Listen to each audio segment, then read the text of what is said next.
அனைவருக்கும் வணக்கம். நம்ம இன்னைக்கு இந்த வீடியோவில் சுற்றுச்சூழல் கல்வி அப்படிங்கிறத பார்க்கலாங்க. சுற்றுச்சூழல் கல்வின்னா இந்த பாடம் எதெல்லாம் வச்சுருக்காங்கன்னா, ஸ்கூல் லெவலில் பள்ளிக்கூடத்தில் நடத்துகிறாங்க, காலேஜ்லேயும் கல்லூரியில் நடத்துகிறாங்க, பல்கலைக்கழகம் யூனிவர்சிட்டியில் நடத்துகிறாங்க. ஆனால் இந்த சுற்றுச்சூழல் கல்வி ஒரு முக்கியமான கல்வியாக ஆயிடுச்சு. அது ஏன்னா மாணவர்களுக்கு பள்ளி மாணவர்களுக்கும் கல்லூரி மாணவர்களுக்கும் சுற்றுச்சூழல் மேலே ஒரு ஆர்வம் அவங்க அந்த ஆர்வத்தோடு அந்த சுற்றுச்சூழலை பாதுகாக்க வேண்டும் என்ற உயரிய நோக்கத்தோடு இந்த பாடங்கள்லாம் பள்ளிகளிலும் கல்லூரிகளிலும் நடத்தப்படுகிறது. குறிப்பாக கல்லூரிகளில் பார்த்தீங்கன்னாக்கா எல்லா பல்கலைக்கழகமே இந்த பாடத்தை ஒரு அடிப்படை பாடமாக வச்சுருக்கிறாங்க.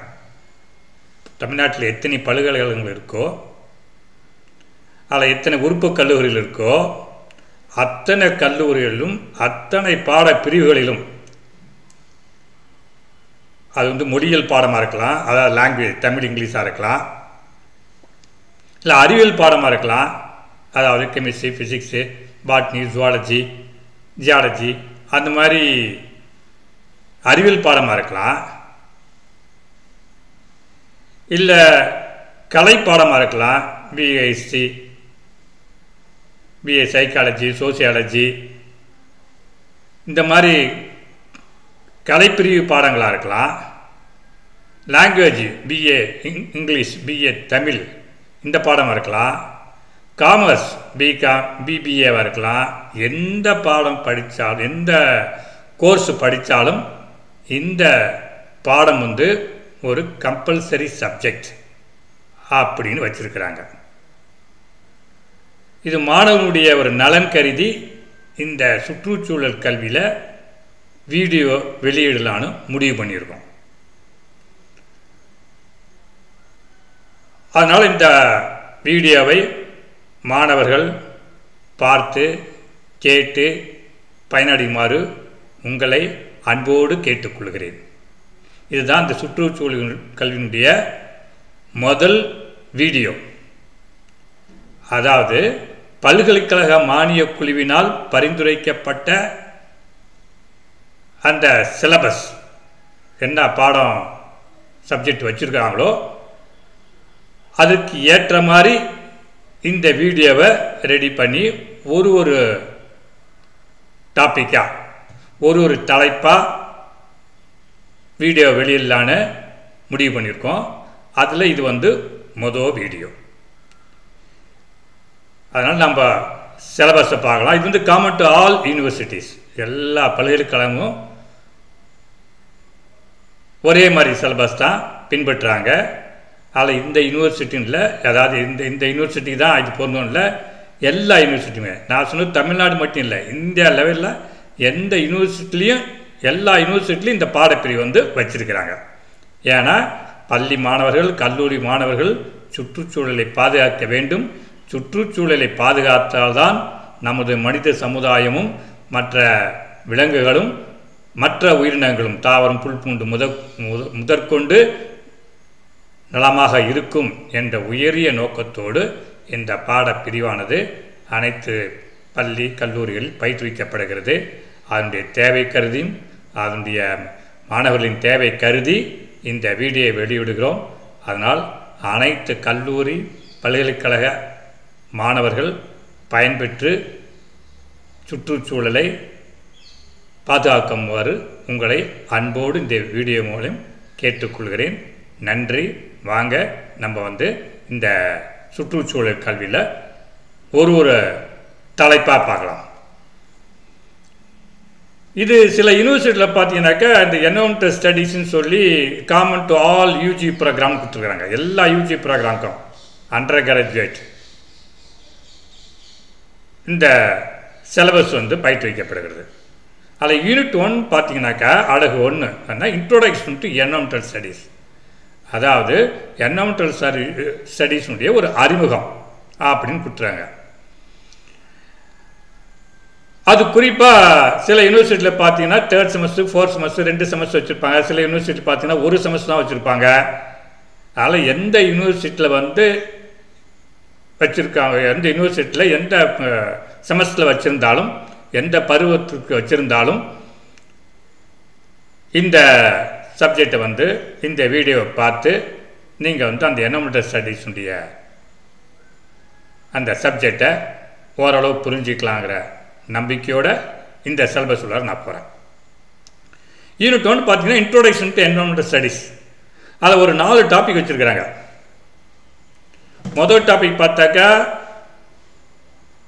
Multi disciplinary nature of environmental studies. அப்படின்னா என்வரன்மெண்டல் ஸ்டடீஸ் வந்து பல சப்ஜெக்டு இதை வந்து இன்வால்வ் ஆகியிருக்கா, அப்படியா? Multidisciplinary nature of environmental studies வந்து பல சப்ஜெக்டுடைய சேர்ந்தது. பல சப்ஜெக்ட் எல்லாம் சேர்ந்த தெரிஞ்சால் தான் அந்த என்வரன்மெண்டல் ஸ்டடீஸை புரிஞ்சிக்க முடியும். அதனால் இது வந்து ஒரு மல்டி டிசிப்ளினரி நேச்சர் அப்படின்னு கொடுத்துறாங்க. எப்படி multidisciplinary nature of environmental study, இந்த சப்ஜெக்ட் எப்படி மல்டி டிசிப்ளினரி நேச்சர் அப்படின்னு பார்க்கணும் இந்த யூனிட் 1ல். முதல் டாபிக். ரெண்டாவது டாபிக் பார்த்தா 1.2 பார்த்தா காம்போனன்ட்ஸ் ஆஃப் என்வரன்மெண்ட். என்வரன்மெண்ட்டில் என்னென்ன காம்போனன்ட் இருக்குது, அதோடைய பகுதிகள் என்ன, என்வரன்மெண்ட்னா என்ன, அதனுடைய பகுதிகள் என்னென்ன, அதில் குறிப்பாக அட்மாஸ்பியர்னா என்ன, ஹைட்ரோஸ்பியர்னா என்ன, லித்தோஸ்பியர் என்ன, பயோஸ்பியர்னா என்ன, இதை பார்க்கணும். அடுத்து 1.3 ஸ்கோப் அண்ட் இம்பார்ட்டன்ஸ். அதனுடைய முக்கியத்துவம் என்ன,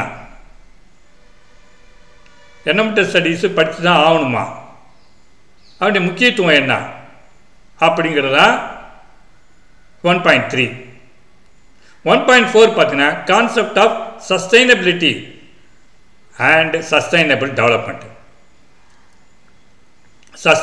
சஸ்டைனபிலிட்டினா என்ன, சஸ்டைனபிள் டெவலப்மெண்ட் என்ன, இந்த 4 டாப்பிக்கு யூனிட் 1ல் வருது. இன்னைக்கு வந்து இந்த வீடியோவில் 1.1 multidisciplinary nature of environmental ஸ்டடீஸுங்கிறத பார்க்கலாம் வாங்க. 1.1 multidisciplinary nature of environmental studies. First நம்ம என்வரன்மெண்ட் என்ன பார்ப்போம். Definition of environment. Environment means surroundings of an organism including other organisms and physical features like hill, river, soil, water, air and solar light. என்வரன்மெண்ட்னா சுற்றி இருக்கிறது, அந்த ஆர்கானிசத்தை சுற்றி இருக்கிறது. இந்த ஆர்கானிசத்தை சுற்றி இன்னொரு ஆர்கானிசம் இருக்கும், மற்ற ஃபிசிக்கல் ஃபீச்சர்ஸ் இருக்கும். ஃபிசிக்கல் ஃபீச்சர்ஸ்னாக்கா இது மாதிரி ஹில்லு, ரிவரு அதுவும் இருக்கும். எல்லாம் சேர்ந்தது தான் environment. To என்விரான், to be around the immediate surrounding. நம்மளை சுற்றி இருப்பது தான் சுற்றுச்சூழல், வேறு ஒன்றும் கிடையாது. சுற்றுச்சூழல் கல்வின்னா, சுற்றுச்சூழல்னா என்னன்னா நம்மளை சுற்றி இருப்பது. நம்மளை சுற்றி என்ன இருக்குது, மரம் இருக்குது, விலங்குகளாக இருக்குது, காற்று இருக்குது, மண் இருக்குது, மலை இருக்குது, தண்ணி இருக்குது, ஆறு இருக்குது. இதுதான் சுற்றுச்சூழல் கல்வி, வேறு anything that surrounds us constitutes environment. எது எது நம்மளை சுற்றி இருக்கோ அதுதான் என்வரன்மெண்ட். அதனால் என்வரன்மெண்ட்னா என்னன்னா விச் சரௌண்ட்ஸ் அஸ், நம்மளை எது சுற்றி இருக்கோ அதுதான். குறிப்பாக பிளான்ட்ஸு, அனிமல்ஸு, ஃபிசிக்கல் ஃபீச்சர்ஸ், மலை, ஆறு, கடல், தண்ணி, இது எல்லாம் சேர்ந்தது தான் என்வரன்மெண்ட் அப்படிங்கிறாங்க. இதுதான் வந்து என்வரன்மெண்ட்டுக்கான ஒரு வரையறை. Environment means to be around the immediate surroundings. சுற்றுச்சூழல் என்பது நம்மை சுற்றி இருப்பது, அதுதான் சுற்றுச்சூழல். ரைட்டுங்களா? வாங்க. இது வந்து multidisciplinary nature of environmental studies. இது வந்து பல சப்ஜெக்டு இந்த என்வரன்மெண்டல் ஸ்டடீஸுக்கு தேவைப்படுது. எப்படி பார்க்கலாம், ஒரு பாயிண்டாக பார்க்கலாம். The environment comprises of abiotic, biotic and human components. Environment வந்து 3 காம்போனண்ட்டாக இருக்குது. ஒன்று பயோட்டிக்கு, இன்னொன்று ஏபயோட்டிக்கு, இன்னொன்று ஹியூமன் காம்போனன்ட்ஸ். ஏபயோட்டிக்னா நான் லிவிங், பயோட்டிக்னா லிவிங் அண்ட் ஹியூமன் காம்போனன்ட்ஸ் மனிதர்கள். இப்படி 3 வகையாக இருக்குது. உயிர் உள்ளது, உயிரற்றது, மனிதன். 3 இது சேர்ந்தது environment. All these compounds are deeply interrelated and interwoven. ஒன்னோட ஒன்று டீப்பாக ஆழமாக பிணைஞ்சு இருக்கு. ஒன்னோட ஒன்று பிரிக்க முடியாது. உயிர் உள்ளது உயிரற்றது நம்பி இருக்கு. மனிதன் உயிர் உள்ளது உயிரற்றது ரெண்டையும் நம்பி இருக்கிறான். அப்போ மொத்தம் 3 காம்பவுண்ட் என்விரான்மெண்ட்டில் வருது. பயோட்டிக்கு, ஏபயோட்டிக்கு, ஹியூமன் காம்பவுண்ட்ஸ், இப்படி 3 தான் வருது. 3 ஒன்னோட ஒன்று மிகவும் தொடர்புள்ளதாக இருக்கு. ஒன்னோட ஒன்று பிரிக்க முடியாத சூழ்நிலை இருக்கு. இப்போ வாங்க எப்படி ஒரு சப்ஜெக்ட் வந்து இந்த என்விரான்மெண்டல் ஸ்டடீஸ்க்கு வந்து ஒரு மல்டி டிசிப்ளினரி எப்படி அது தேவைப்படுதுங்கிற பார்க்கலாம். To understand environmental studies environmental studies subject, one should have knowledge in the field of various multidisciplinary subjects like geology, geography, oceanography, atmospheric science, physics and chemistry are help in understanding the abiotic environment. நான்-லிவிங் உயிரற்றது பற்றி படிக்கணும்னா ஒரு கல்லை பற்றி படிக்கணும், ஒரு மண்ணை பற்றி படிக்கணும், ஒரு காற்றை பற்றி படிக்கணும், மலையை பற்றி படிக்கணும், பாறையை பற்றி படிக்கணும். இதெல்லாம் இந்த மாதிரி ஏபயோட்டிக் இதை பற்றி படிக்கணும்னா இந்த மாதிரி ஜியாலஜி சப்ஜெக்ட் தேவைப்படுது, ஜியாகிரபி சப்ஜெக்ட் தேவைப்படுது, ஓஷனோகிராஃபின கடலை பற்றி படிக்கிறது அந்த படிப்பு தேவைப்படுது, ஃபிசிக்ஸ் படிப்பு தேவைப்படுது, கெமிஸ்ட்ரி இதெல்லாம் படித்தா தான் ஏபயோட்டிக் என்விரான்மெண்ட்டை தெரிஞ்சிக்க முடியும். இப்போ தான் நான் சொன்னேன், என்விரான்மெண்ட்னா மொத்தம் மெயினாக 2 காம்பவுண்ட், பயோட்டிக், ஏபயோட்டிக், உயிர் உள்ளது உயிரற்றது. உயிரற்றது பற்றி தெரிஞ்சுக்கணும்னா இந்த சப்ஜெக்ட்லாம் தேவை. ஜியாலஜி தேவை, ஜியாகிரபி தேவை, ஓஷனோகிராஃபி தேவை. இதெல்லாம் தெரிஞ்சால் தான் உயிர் அற்றதை பற்றி படிக்க முடியும். அதனால் என்விரான்மெண்டல் ஸ்டடீஸு ஒரு மல்டி டிசிப்ளினரி சப்ஜெக்ட். ஏன்னா geology, geography, oceanography, atmosphere science, physics, chemistry இதெல்லாம் தெரிஞ்சால் தான் நான்-லிவிங் ஏபயோட்டிக் என்விரான்மெண்ட்டை படிக்க முடியும். அதனால இது ஒரு மல்டி டிசிப்ளினரி நேச்சர். அப்புறம் various branches of life sciences like botany, zoology, biology, microbiology, biochemistry and agriculture help in understanding the biotic component of the environment. இப்போ உயிர் உள்ளது பற்றி படிக்கணும். என்விரான்மெண்ட்னா 2 தான், உயிர் உள்ளது உயிர் அற்றது. உயிர் அற்றதை பற்றி படிக்கணும்னா ஜியாலஜி சப்ஜெக்ட் தேவைப்படுது, ஜியாகிரபி தேவைப்படுது, ஓஷனோகிராஃபி தேவைப்படுது, ஃபிசிக்ஸ் தேவைப்படுது, கெமிஸ்ட்ரி தேவைப்படுது. அதே உயிர் உள்ளது காம்போனண்ட்டு என்விரான்மெண்ட்டு அதை பற்றி படிக்கணும்னா பாட்னி தேவைப்படுது, ஜுவாலஜி தேவைப்படுது, பயாலஜி தேவைப்படுது, மைக்ரோபயாலஜி தேவைப்படுது, பயோகெமிஸ்ட்ரி தேவைப்படுது, அக்ரிகல்ச்சர் தேவைப்படுது. அதனால் இது எல்லா சப்ஜெக்டும் தெரிஞ்சாதான், ஓரளவு புரிஞ்சாதான் என்விரான்மெண்டல் ஸ்டடீஸை பற்றி நல்லா புரிஞ்சிக்க முடியும். அதனால் என்விரான்மெண்டல் ஸ்டடீஸ் வந்து ஒரு மல்டி டிசிப்ளினரி நேச்சர். அந்த ஒரு சப்ஜெக்ட்டுங்கிறது ஒன்று மட்டும் கிடையாது, பல இது சேர்ந்தது தான் அந்த என்விரான்மெண்டல் ஸ்டடீஸ் வந்து புரிஞ்சிக்க முடியும். பல சப்ஜெக்ட் தெரிஞ்சாதான் அப்படின்னு இதில் வந்து நம்ம சொல்கிறோம். அடுத்தது computer science, mathematics and statistics subject knowledge serve as effective tools in environmental modelling and management. இப்போ என்விரான்மெண்ட்டில் ஒரு பொல்யூஷன் பிரச்சனை வருது, இல்லை கம்ப்யூட்டரில் வந்து இந்த பொல்யூஷன் எப்படி இன் ஃபியூச்சரில் போகும் அப்படின்னு ஒரு மாடல் ப்ரிப்பேர் பண்ணுறோம். ஸோ இந்த மாதிரி என்விரான்மெண்ட்டில் பொல்யூஷன் கண்ட்ரோல் பண்ணுறது, என்விரான்மெண்டல் மேனேஜ் பண்ணுறதுக்கு, ஏன்னா என்விரான்மெண்ட்டில் வந்து அதை வந்து நம்ம தடுக்கணும், என்விரான்மெண்டல் பொல்யூஷனை தடுக்கணும், என்விரான்மெண்ட்டை வந்து பொல்யூஷன் ஆகாமல் நிர்வகிக்கணும். அந்த மாதிரி இதுக்கெலாம் வந்து கம்ப்யூட்டர் சயின்ஸ் நாலேஜ் தேவை, மேத்தமெட்டிக்ஸ் நாலேஜ் தேவை, ஸ்டாட்டிஸ்டிக்ஸ் நாலேஜ் தேவை. இப்படி அந்த என்விரான்மெண்டல் சப்ஜெக்டு படிக்கணும்னா இந்த சப்ஜெக்ட் நாலேஜ் இருந்தால் தான் என்விரான்மெண்ட்டை ஃபுல்லாக புரிஞ்சிக்க முடியும். அதனால் என்விரான்மெண்டல் ஸ்டடீஸ் வந்து ஒரு மல்டி டிசிப்ளினரி நேச்சர். அப்புறம் இந்த knowledge of various branches of engineering like environmental engineering, civil engineering, mechanical engineering, computer engineering and chemical engineering form the basics of technologies related to pollution control. மாசுபாடு, அது என்ன மாசுபாடு வேணாலும் இருக்கலாம், மண்ணாக இருக்கலாம், காற்றாக இருக்கலாம், இல்லை இதாக இருக்கலாம், சவுண்டாக இருக்கலாம், ரேடியேஷன் எஃபெக்டாக இருக்கலாம், வாட்டர் பொல்யூஷனாக இருக்கலாம். எந்த பொல்யூஷன் இருந்தாலும் அந்த engineering subject, environmental engineering, civil engineering, mechanical engineering, chemical engineering எல்லாம் சேர்ந்தால் தான் அந்த பொல்யூஷன் ஒரு இடத்துல பொல்யூஷன் ஆகுதுன்னா அதை அந்த பொல்யூஷன் வந்து கண்ட்ரோல் பண்ண முடியும். அதனால் இன்ஜினியரிங் நாலேஜையும் தேவை. இந்த என்விரான்மெண்டல் ஸ்டடீஸு என்விரான்மெண்ட்டை பற்றி படிக்கணும்னா இன்ஜினியரிங் சப்ஜெக்ட்டும் நாலேஜ் தேவை. அதனால் இது வந்து ஒரு மல்டி டிசிப்ளினரி நேச்சர். அப்புறம் the knowledge of law is useful to implement environmental laws to manage and protect the environment. அப்போ லா படிக்கணும், சட்டம், அந்த சட்ட படிப்பும் நாலேஜ் இதுக்கு தேவை. ஏன்னா வந்து இந்த ஒரு சட்டம் போடுறாங்க, இந்த இடத்துல வந்து இது கட்டக்கூடாது, இந்த இடத்துல பொல்யூஷன் பண்ணக்கூடாது, இவ்வளோ தான் வந்து நீங்கள் ப்ரொடக்ஷன் பண்ணணும், இவ்வளோ எடுக்கக்கூடாது, ரிசோர்ஸ் இவ்வளோ தான் எடுக்கணும், பொல்யூஷன் இவ்வளோ பண்ணக்கூடாது அப்படின்னு சொல்லி ஒன்றுக்கும் அளவு வச்சுருக்கிறாங்க. அப்போ அதெல்லாம் வந்து சட்டம் ஒழுங்காக பின்பற்றுறாங்களா, எந்த மாதிரி சட்டம் போடணும், எப்படி என்விரான்மெண்ட்டை பாதுகாக்க முடியும், அந்த சட்டத்தை எப்படி மக்கள்கிட்ட கொண்டு போய் சேர்க்கறது அப்படிங்கிறது தெரிஞ்சுக்கணும்னா, என்விரான்மெண்ட்டில் பாதுகாக்கணும்னா சட்டம் மூலியமாக பாதுகாக்கணும். அதுக்கு வந்து லா சப்ஜெக்டும் தேவைப்படுது. அதனால என்விரான்மெண்டல் சப்ஜெக்ட் வந்து மல்டி டிசிப்ளினரி சப்ஜெக்ட் ஆகுது. அதுக்கப்புறம் the subject like sociology, philosophy, politics, economics, sociology and history provide inputs for socio-economic aspects related to various development activities. ஏதோ ஒரு டெவலப்மெண்ட் ஆக்டிவிட்டிஸ் ப்ராஜெக்ட் இருக்குது, அந்த ப்ராஜெக்ட் மூலிமா என்ன ப்ராப்ளம் வரும், அங்கே வேறு ஏதாவது சோசியோ எக்கனாமிக் ப்ராப்ளம் வரும், அதெல்லாம் என்ன மாதிரி பிரச்சனை வரும் அப்படின்னு படிக்கிறதுக்கு சோசியாலஜி, ஃபிலாசபி, பாலிடிக்ஸு, எக்கனாமிக்ஸு இந்த மாதிரி சப்ஜெக்ட் எக்ஸ்பர்ட்டு அந்த நாலேஜும் தேவைப்படுது.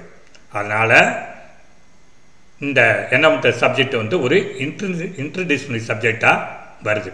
Therefore the environmental study subject is a multi disciplinary in nature. அதனால் என்விரான்மெண்டல் சப்ஜெக்ட் வந்து ஒரு மல்டி டிசிப்ளினரி நேச்சராக நம்ம கன்சிடர் பண்ணுறோம். இப்போ பாருங்கள், இந்த ஒரு டயக்ராம் போதும், இதை வச்சே நீங்கள் தேர்வு எழுதலாம். இது வந்து ஈஸியாக புரிஞ்சிக்கக்கூடியது இந்த ஒரு டயக்ராம். இப்போ என்விரான்மெண்டல் ஸ்டடீஸ் வந்து சென்ட்ரல் இருக்குது. இப்போ எந்தெந்த சப்ஜெக்ட் சேர்ந்தது வந்து இந்த என்விரான்மெண்டல் ஸ்டடீஸு, நான் இப்போ கீழேருந்து ஆரம்பிக்கலாம். இப்போ இந்த இடத்துல ஆரம்பிக்கலாம். அதாவது டு ஸ்டடி ஏபயோட்டிக் என்விரான்மெண்ட். ஏபயோட்டிக் என்விரான்மெண்ட்டை படிக்கணும்னா geology, geography, oceanography, atmosphere science, physics, கெமிஸ்ட்ரிலாம் தேவை. அதனால் என்விரான்மெண்டல் ஸ்டடீஸ் வந்து ஒரு multidisciplinary subject. To study biotic environment, பயோட்டிக் என்விரான்மெண்ட்டை படிக்கணும்னா botany, zoology, biology, microbiology, biochemistry and agriculture subject நாலேஜ்லாம் தேவை. அதனால் இது வந்து மல்டி டிசிப்ளினரி நேச்சரு. எது environmental studies. For environment modelling and management, environment நிர்வகிக்கணும், என்விரான்மெண்ட் ஒரு மாடல் ப்ரிப்பேர் பண்ணணும் அப்படின்னாக்கா computer science, mathematics and statistics subject நாலேஜ்லாம் தேவை. அதனால் என்விரான்மெண்டல் ஸ்டடீஸ் வந்து ஒரு multidisciplinary subject. For pollution control, ஒரு மாசுபாடை தடுக்கணும் அப்படின்னாக்கா இன்ஜினியரிங் சப்ஜெக்ட் நாலேஜ் தேவை. Engineering like environmental engineering, civil engineering, mechanical engineering, computer engineering and chemical engineering நாலேஜ்லாம் தேவை. அதனால் என்விரான்மெண்டல் ஸ்டடீஸ் வந்து ஒரு multidisciplinary subject. To implement environmental law, environmental law வந்து நம்ம வந்து இம்ப்ளிமெண்ட் பண்ணணும், நடைமுறைப்படுத்தணும் அப்படின்னாக்கா அந்த லா சப்ஜெக்ட் நாலேஜ் தேவை. அதனால் என்விரான்மெண்டல் சப்ஜெக்ட் வந்து என்விரான்மெண்டல் ஸ்டடி சப்ஜெக்ட் வந்து ஒரு இன்டர்டிசிப்ளினரி சப்ஜெக்ட் ஆகுது. To study socio economic problems, அந்த ஏதோ ஒரு ப்ராஜெக்ட் ரெடி பண்ணுறோம் அப்படின்னா சோசியோ எக்கனாமிக் ப்ராப்ளம்ஸ் வரும், மக்கள் பிரச்சனை வரும், எக்கனாமிக் ஒரு அந்த நிதி பிரச்சனை வரும். அப்படிங்கிறப்போ அந்த மாதிரி இதுக்கு வந்து sociology, philosophy, politics, economics, history இந்த சப்ஜெக்ட் நாளே தேவை. அதனால் இந்த என்விரான்மெண்டல் ஸ்டடீஸ் வந்து ஒரு மல்டி டிசிப்ளினரி நேச்சர் அப்படின்னு சொல்கிறோம். இதுதான் 1.1 multidisciplinary nature of the environmental studies. நம்ம அடுத்த வீடியோவில் 1.2 பார்க்கலாம். நன்றி, வணக்கம்.